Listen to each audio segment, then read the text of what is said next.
Tenth के प्यारे मित्रों, आज हम देखेंगे सेलुलर रेस्पिरेशन क्या होता है। सेलुलर रेस्पिरेशन की अगर हम बात करते हैं तो ये एक ऐसा रेस्पिरेशन है जो कि सेल्स के अंदर होता है। अब सेल्स के दो इंपॉर्टेंट पार्ट होते हैं, एक तो साइटोप्लाज्म होता है और न्यूक्लियस होता है। उसी तरीके से साइटोप्लाज्म और उसका एक उसके अंदर एक साइटोप्लाज्म के अंदर एक ऑर्गेली होता है जिसको हम माइटोकॉन्ड्रिया कहते हैं। तो ये क्या है, एक बायोकेमिकल प्रोसेस है, यानी एक बायोलॉजिकल प्रोसेस है जिसके अंदर केमिकल्स जो हैं वो इन्वॉल्व होते हैं और यहाँ पर ग्लूकोज जो है वो ऑक्सीडाइज्ड होता है। ग्लूकोज का ऑक्सीडेशन हो जाता है और वो क्या प्रोड्यूस कर रहा है, कार्बन डाइऑक्साइड प्रोड्यूस कर रहा है और वाटर प्रोड्यूस कर रहा है, प्लस क्या प्रोड्यूस कर रहा है, प्लस एनर्जी रिलीज हो रही है, एनर्जी को प्रोड्यूस कर रहा है।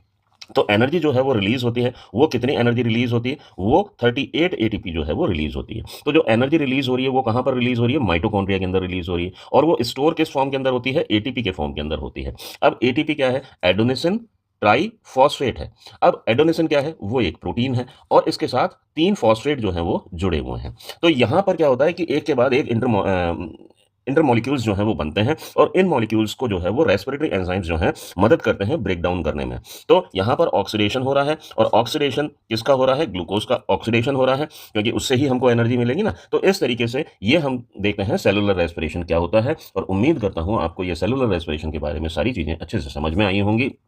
Please do like and share and subscribe my channel. Thank you.